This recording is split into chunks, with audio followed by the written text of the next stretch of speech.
नमस्कार, मैं डॉक्टर स्वाति मिश्रा अपने चैनल स्वेट्स पैशन पे आपका वेलकम कर रही हूँ। पिछले वीडियो में मैंने रेडक्लिफ ब्राउन का लाइफ स्केच दिया था और थोड़ा सा फंक्शनलिज्म को बताया था, कैसे-कैसे उन्होंने स्टडी की उसे बताया था।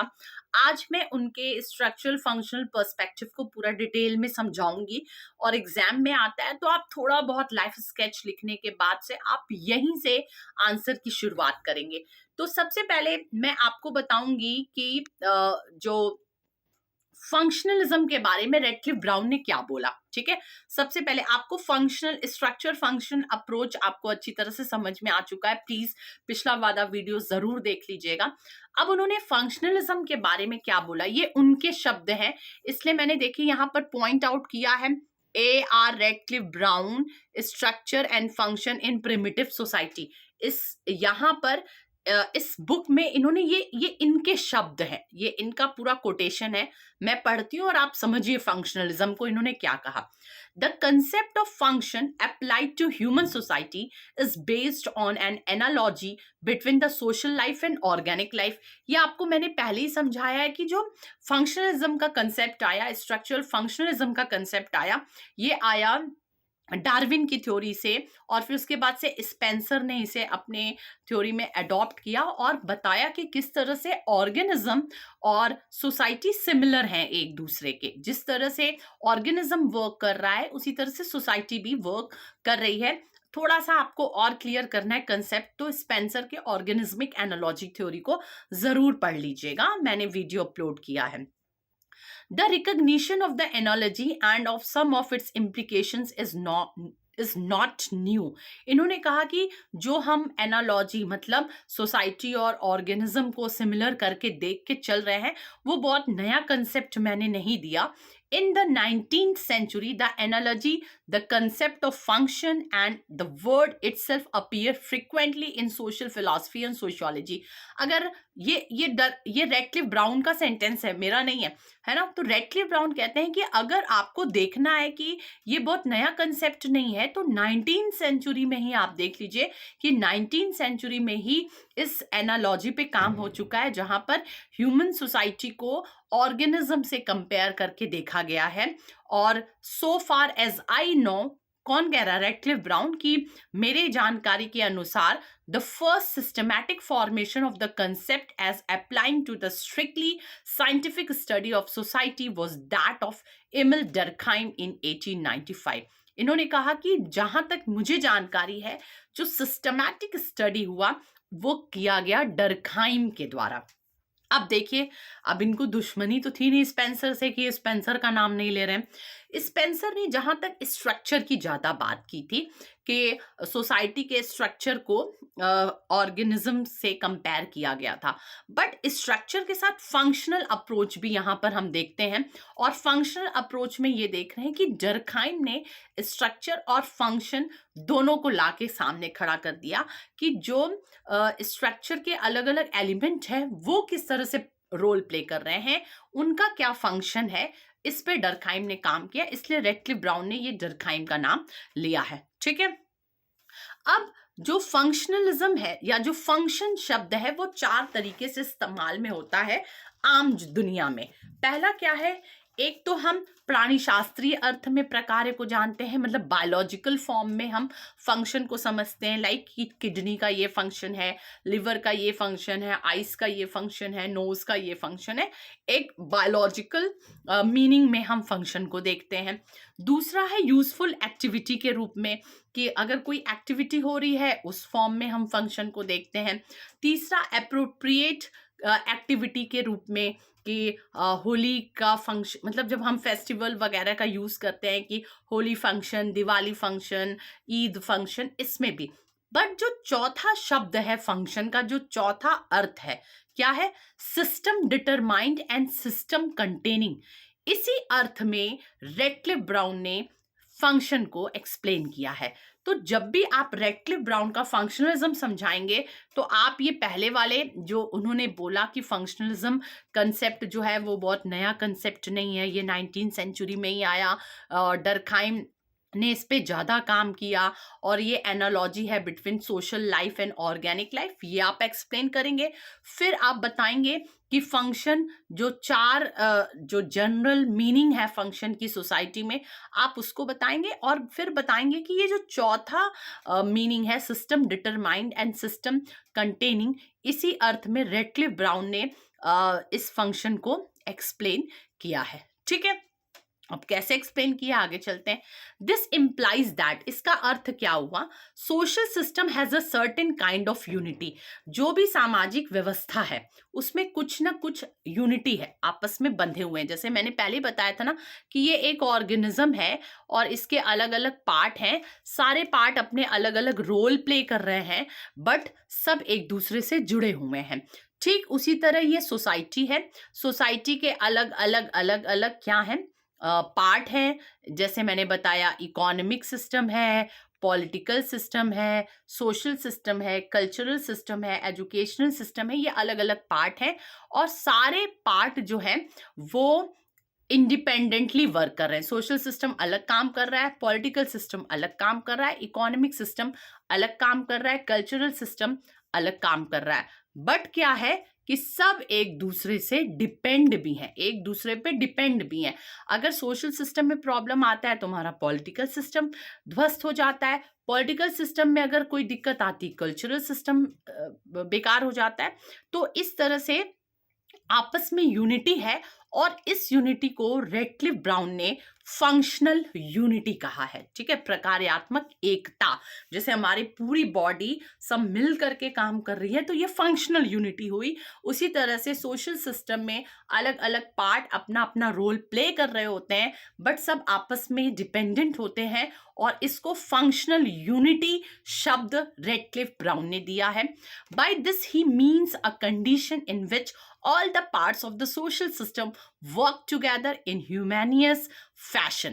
ठीक है, इन हार्मोनियस फैशन, कि बहुत सूक्ष्म सुदृढ़ तरीके से सब एक दूसरे के साथ मिलकर के काम कर रहे हैं, without producing persistent conflict which cannot be resolved or regulated। ठीक है, और आपस में उनमें कोई कंफ्लिक्ट नहीं। देखिए, इसी बात पे तो स्ट्रक्चरल फंक्शनलिस्ट वालों पे आरोप लगाया जाता है कि स्ट्रक्चरल फंक्शनलिस्ट सोसाइटी में सब अच्छा अच्छा देखते हैं कि भाई सिस्टम है, सिस्टम के पार्ट हैं, सारे पार्ट स्मूथली अपना काम कर रहे हैं, एक दूसरे से पर भी डिपेंड हैं, कोई कंफ्लिक्ट नहीं है, इस तरह से। ठीक है, बल्कि कन्फ्लिक्ट अप्रोच वाले क्या करते हैं, वो तो समाज में द्वंद्व देख रहे होते हैं।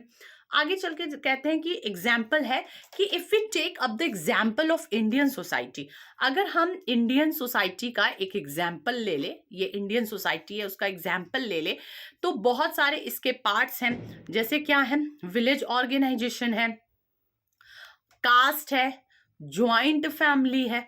ठीक है, ये सब क्या कर रहे हैं, वर्क टुगेदर, ये सब एक साथ मिलकर के काम कर रहे हैं। They complemented each other and contributed to maintaining the existing social structure. और ये जो सोशल स्ट्रक्चर बना हुआ है, इसको मैं तो जलेबी बना दी, सोशल स्ट्रक्चर जो बना हुआ है इसको मेंटेन करने का काम ये सारे पार्ट्स मिलकर के कर रहे हैं। ठीक है, आगे बढ़ते हैं। दो शब्द है, अब आते हैं हम इस पे। जब आप फंक्शनलिज्म स्ट्रक्चरल फंक्शनलिज्म अप्रोच लिखेंगे रेडक्लिफ ब्राउन का, तो आप इससे भी जरूर लिखिएगा, थोड़ा सा यूनिक है बट आपके आंसर को बहुत स्ट्रॉन्ग कर देगा। यूनोमिया एंड डिस्नोमिया। ठीक है, मैं इन दोनों टर्म्स को समझाती हूँ। यूनोमिया एंड डिस्नोमिया, ये जो दो टर्म है वो साइंस ऑफ पैथोलॉजी से लिए गए। पैथोलॉजी आप जानते हैं ना क्या, कि जब आपको कोई प्रॉब्लम होती है तो डॉक्टर टेस्ट लिख देता है, यार ब्लड टेस्ट कराओ, ये टेस्ट कराओ, वो टेस्ट कराओ। क्यों लिखता है, डायग्नोस करने के लिए ना, कि आपकी समस्या पहले डायग्नोस तो होना जरूरी है, तब तो क्योर होगा। अगर डायग्नोसिस ही नहीं सही है तो क्योर क्या हो पाएगा, नहीं।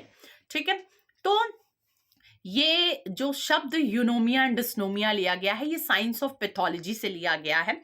साइंस ऑफ पैथोलॉजी का क्या काम है, देखिए, in case of organic structure we can identify strictly objective criteria which can help us to distinguish disease from the health। देखिए, हमारे बॉडी का एक कुछ रूल्स, कुछ गाइडलाइंस होता है, लाइक कि हमारे बॉडी का एक टेम्परेचर कितना होना चाहिए। एक एग्जांपल मैं दे रही हूँ कि हमारे बॉडी का 98 डिग्री फ़ारेनहाइट टेम्परेचर होना चाहिए। ठीक है, होना चाहिए। अगर 98 डिग्री फ़ारेनहाइट से हमारा टेम्परेचर ऊपर चला गया तो क्या होगा? दैट मीन्स कि आपका जो बॉडी है, जो ऑर्गेनिक है, ऑर्गेनिज्म है, वो डिसफंक्शन कर रहा है। मतलब उसका जो काम सही तरीके से होना चाहिए, वो अपने काम को सही तरीके से नहीं कर रहा है। एक एग्जाम्पल मैंने और इसमें दिया है कि सिक्रीशन ऑफ जूसेस, जैसे स्टमक है हमारा, ठीक है, इस स्टमक में जूस का सिक्रीशन होता है। मैं बना करके कुछ दिखाना चाह रही हूँ आप लोगों को। एक मिनट, यहाँ पर जगह खाली है, ठीक है। क्या है कि मान लीजिए कि ये हमारी बॉडी है, ठीक, ये तो फटफट घूम जा रहा है भाई, ठीक है। ये हमारी बॉडी है, ये हमारा फूड पाइप है। फूड पाइप ये कहाँ जाता है? स्टमक में जाता है, ठीक है। स्टमक में जा रहा है। स्टमक में जाने से आप जानते हैं कि जो हम खाना खाते हैं वो इसी स्टमक में जाता है। यहाँ आप पेनक्रियाज है, गॉल ब्लैडर है, और स्टमक इटसेल्फ बहुत सारे जूस को सिक्रीट करता है, और जूसेस के आने की वजह से यहीं पर डाइजेशन प्रोसेस स्टार्ट हो जाता है, जिसमें कि कॉम्प्लेक्स फूड को हम सिंपलर फूड में तोड़ते हैं, और फिर उसके आगे फिर इंटेस्टाइन में जा करके फूड एब्जॉर्ब हो जाता है ब्लड में, और बाकी वेस्ट मटेरियल किडनी के थ्रू और बाकी जो सिस्टम है उसके थ्रू बाहर हो जाते हैं। तो ये हमारे बॉडी का काम करने का तरीका होता है। मान लीजिए कि स्टमक जो है वो कुछ जूसेस को का सिक्रीशन ज़्यादा करने लगे या कम करने लगे, तो क्या होगा? हमारे बॉडी का में डिसफंक्शनिंग आ जाएगी। तो इसका मतलब क्या हुआ कि कुछ स्टैंडर्ड होते हैं, कुछ स्टैंडर्ड्स होते हैं, कुछ रूल्स होते हैं जिससे कोई चीज़ चल रही होती है, ठीक है। ये जो यूनोमिया और डिस्नोमिया है, इसको रेडक्लिफ ब्राउन ने साइंस ऑफ पैथोलॉजी से उधार ले करके इसको इन्होंने समझाने की कोशिश की। क्या समझाने की कोशिश की? कि जो यूनोमिया होता है मतलब गुड ऑर्डर, ठीक है, मतलब जब हमारी बॉडी सही तरीके से काम कर रही होती है, और डिस्नोमिया मतलब डिसऑर्डर, मतलब सोशल इल इफेक्ट, मतलब जब हमारी बॉडी ठीक से काम नहीं कर रही होती है। इसी यूनोमिया और डिस्नोमिया शब्द को रेडक्लिफ ब्राउन ने उधार लिया, और एक चीज अंतर किया। उन्होंने बताया कि जैसे ऑर्गेनिज्म में, किसी भी सावयव में हमारी बॉडी यूनोमिया की कंडीशन में होती है। क्यों ये ऐसे दिक्कत कर रहा है? ठीक है, हमारी बॉडी यूनोमिया के कंडीशन में होती है। उसके बाद से कुछ दिक्कतें आ जाती तो हमारी बॉडी डिस्नोमिया में चली जाती है, और जब बॉडी डिस्नोमिया में चली गई तो फिर डेथ हो गया, ठीक है, इंसान खत्म हो गया अगर हम उसका डायग्नोस नहीं किए तो। बट रेडक्लिफ ब्राउन ने बोला कि ये प्रोसेस सोसाइटी में नहीं होता है। सोसाइटी में यूनोमिया आ जाएगा, ठीक है, सोसाइटी में इन्होंने बताया कि सोसाइटी में यूनोमिया आ जाएगा, उसके बाद से डिस्नोमिया में भी आ जाएगा, पर सोसाइटी डेथ नहीं करती। सोसाइटी फिर से डिस्नोमिया से यूनोमिया में चली जाती है, फिर से सुधार लाती है अपने अंदर, क्योंकि सोसाइटी जो है वो बहुत मैच्योर है। यही लाइन मैंने लिखा है यहाँ पर कि Radcliffe Brown to adopt the terms eunomia and dysnomia, he point out that society do not fall ill and die in the same sense as the animal do, and not possible to have definite objective criteria to determine the health of society, because the science of human society according to him is not mature enough to do so। ठीक है, बता रहे हैं कि science में तो ये चीजें हो जाती हैं, बट सोशल साइंस में नहीं होती। सोसाइटी यूनोमिया से डिस्नोमिया में जाता है, फिर अगेन डिस्नोमिया से वो यूनोमिया में चला जाता है, क्योंकि सोसाइटी बहुत मैच्योर है, वो इन सारी चीज को हैंडल कर लेता है, ठीक है। यही इन्होंने बताया कि for Radcliffe Brown the eunomia of society refers to the harmonious working together of its part. Eunomia मतलब कि सारे पार्ट मिल करके अच्छे से काम कर रहे हैं। डिस्नोमिया मतलब कि जब पार्ट ठीक से काम नहीं कर रहे होते हैं, जैसे कोविड में सारे पार्ट तो ठीक से काम नहीं कर रहे थे, तो वो डिस्नोमिया सिचुएशन आ गया था। अब अगेन हम यूनोमिया में आ गए, हमारी सोसाइटी डेथ तो नहीं की ना, A society thrown into state of dysnomia rarely dies, but instead struggle towards a new state of eunomia or social health. In the process, it might even change its structure type. हाँ, ये हो सकता है कि जब डिस्नोमिया से यूनोमिया में again society जा रही है तो सोसाइटी का थोड़ा स्ट्रक्चर बदल सकता है. अब आप देख लीजिए 2 साल में जो ऑनलाइन का आ गया फैशन एजुकेशन सिस्टम में कि अब कोई कोचिंग नहीं चल पा रही है, सारे कुछ ऑनलाइन. सिर्फ 2 सालों में ये मेजर चेंजेस आए हैं. तो यूनोमिया से डिस्नोमिया में सोसाइटी गई कोविड के टाइम पे, एजुकेशन सिस्टम हमारा डिस्नोमिया कंडीशन में गया, बट अगेन फिर वो डिस्नोमिया से यूनोमिया में चला गया. हाँ, स्ट्रक्चर डेफिनेटली चेंज हुए. ठीक है, समझ में आया. अब हम कुछ एग्जाम्पल के थ्रू रेडक्लिफ ब्राउन के हम स्ट्रक्चरल फंक्शनलिज्म को समझने की कोशिश करेंगे.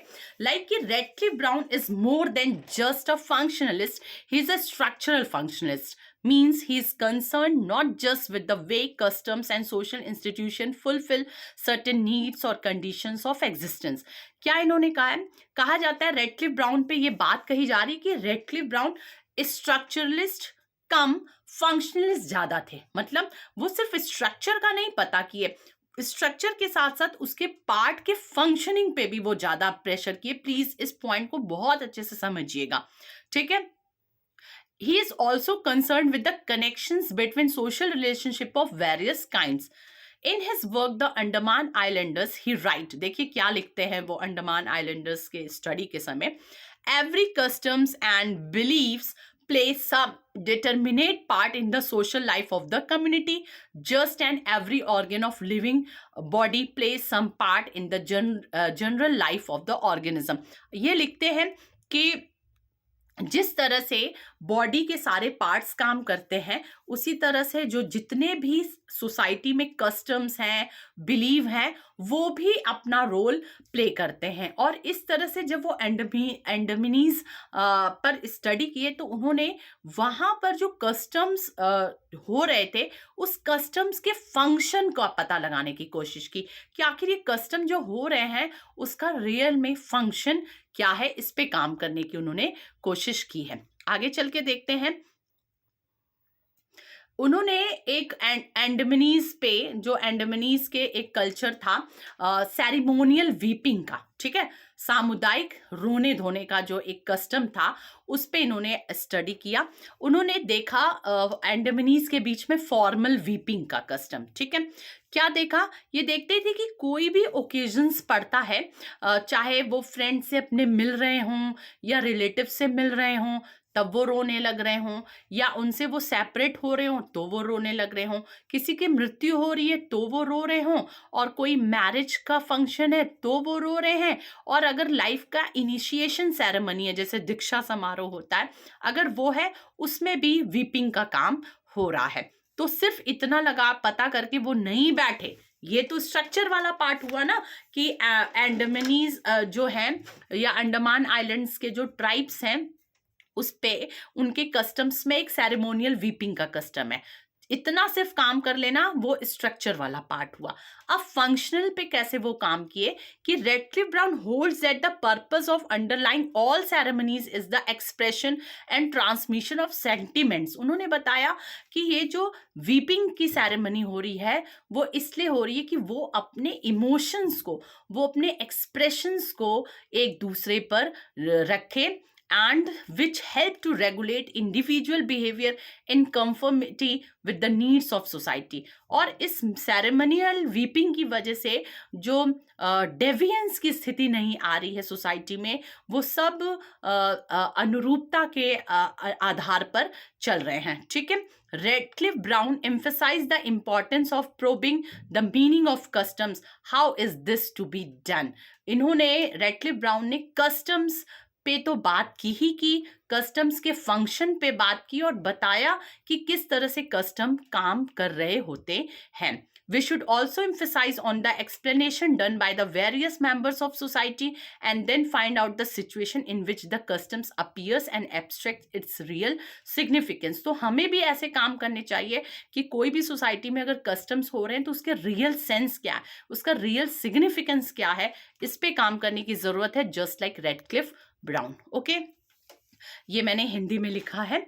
और फिर आगे लिखा है कि formal weeping, Radcliffe Brown concludes that, देखिए फॉर्मल वीपिंग में क्या इन्होंने बताया, the relationship which has been disturbed और interrupted are about to be resumed, कि जो संबंध कहीं ना कहीं से गड़बड़ हो चुके थे सेरेमोनियल वीपिंग से, वो फिर से रिज्यूम्ड हो सके। Like when long lost friends meet, ceremonial weeping marks the fact that the long separation is over and the friendship will resume over once. अब जैसे बहुत बिछड़े हुए दोस्त या रिलेटिव्स आपस में मिल रहे हैं और उनके बीच में वीपिंग हो रहा है, इसका मतलब रोध हो रहे हैं, तो इसका मतलब ये कि अब सेपरेशन का दौर खत्म और अब हम फिर से मिल करके रहेंगे। ठीक है। Similarly ceremonial weeping at funerals marks the final departure and soon life will have to go on and usual normal relations and activities will be resumed. तो ये उन्होंने हर कस्टम्स का कुछ एनालिसिस किया, कुछ detailing the, and the ceremonial weeping has definite role or functions to play in the life of that society. और अंत में कंक्लूजन निकाला कि जो सेरेमोनियल वीपिंग है उसका भी अपना रोल है सोसाइटी में। क्या रोल है? सॉलिडारिटी को मेंटेन करना, एक रिलेशनशिप को बिल्ड करना, जो रिलेशनशिप इंटरप्ट हो चुके था, डिस्टर्ब हो चुका था, उसको फिर से रिज्यूम्ड करना, ये सेरेमोनियल वीपिंग का एक है। ठीक है। उसी तरह से उन्होंने एक स्टडी की, द स्टडी ऑफ टोटमिज्म। ठीक है, 2 एग्जाम्पल मैं लेके चलूंगी। उन्होंने भी टोटम का स्टडी किया। टोटम आप डरखाइम को जब पढ़े हैं तो टोटम को मैंने बहुत अच्छे से एक्सप्लेन किया है कि totemism refers to the way in which human being relate themselves to some natural objects from which they claim descent. Totem का मतलब क्या होता है कि जब हम अपने आप को किसी नेचुरल ऑब्जेक्ट से कनेक्ट कर ले और मान ले कि उसी नेचुरल ऑब्जेक्ट में हमारी वंश परंपरा जुड़ी हुई है, हमारे डेसेंट जुड़े हुए हैं। डरखाइम्स आर्ग्यूज, डरखाइम क्या बोलते हैं? Totemism is a way in which collective sentiments are expressed and ritualized through symbolism, and this symbolization helps to maintain group solidarity. इन्होंने भी बताया कि जब पूरी एक कम्युनिटी किसी एक में अपना टोटम मान लेती है तो इस तरह से ग्रुप सॉलिडारिटी मेंटेन होती है। मैं पूरा टोटम को एक्सप्लेन नहीं करूंगी क्योंकि ऑलरेडी मैंने डरखाइम के वीडियो में टोटम को पूरी तरह से एक्सप्लेन किया है। बट रेडक्लिफ ब्राउन कहते हैं कि डरखाइम यहां पर ये एक्सप्लेनेशन करने में चूक गए कि why are natural object select as totem, कि सिर्फ नेचुरल ऑब्जेक्ट क्यों ही हम टोटम से क्यों जोड़ते हैं, बाकी चीजों को नहीं जोड़ते हैं। इसको रेडक्लिफ ब्राउन ने एक्सप्लोर करने की कोशिश की।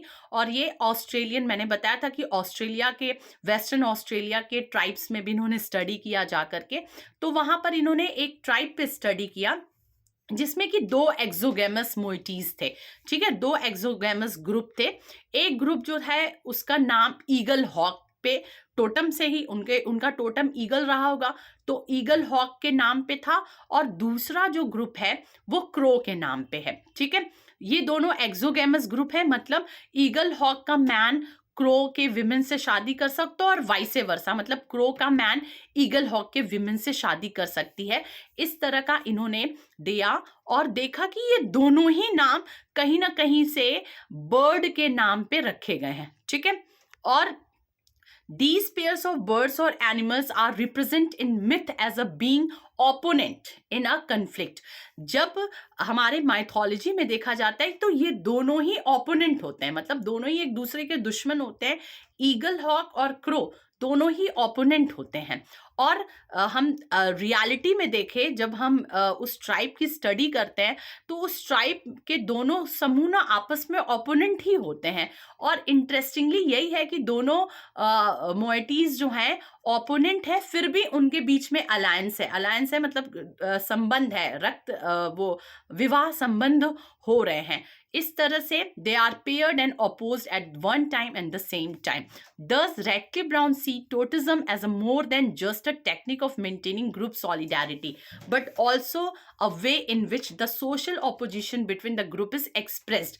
क्या है कि ये बताया था ना रेडक्लिफ ब्राउन, सॉरी डर्कहाइम ने, कि टोटिज्म मतलब क्या होता है कि हम इससे ग्रुप सॉलिडारिटी दिखाते हैं। रेडक्लिफ ब्राउन ने बोला कि सिर्फ ग्रुप सॉलिडारिटी ही हम टोटम से नहीं दिखा रहे हैं, हम सोशल ऑपोजिशंस को भी दिखा रहे हैं कि दो समूह आपस में सामाजिक जो वो है ऑपोजिशंस उसको कैसे शो कर रहा है, इस तरह से भी दिखाया जा रहा है।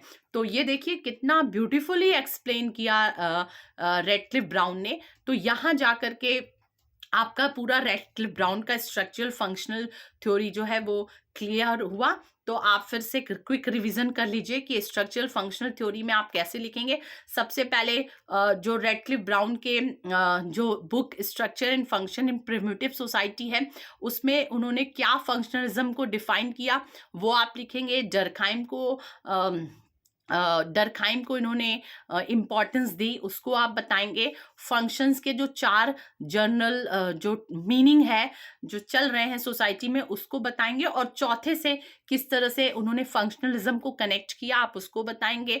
फिर आप यूनोमिया और डिस्नोमिया, ये 2 कंसेप्ट 2 सोशल पैथोलॉजी से लिए गए हैं, उसको बताएंगे, और किस तरह से यूनोमिया और डिस्नोमिया में सोसाइटी हमारी ट्रेवल कर रही है इसको एक्सप्लेन करेंगे। फिर स्ट्रक्चरल फंक्शनल थ्योरी के रेडक्लिफ ब्राउन के आप एग्जाम्पल से समझाएंगे, एक सेरेमोनियल वीपिंग से और दूसरा टोटिज्म से, कि उन्होंने सिर्फ स्ट्रक्चर पे बात नहीं की, उस कस्टम्स के पे उस कस्टम के उस कल्चर के जो फंक्शनिंग है उस पे भी उन्होंने बात की, और इस तरह से स्ट्रक्चरल फंक्शनल थ्योरी कंप्लीट होता है। तो होप आपको ये वीडियो बहुत अच्छे से समझ में आया होगा।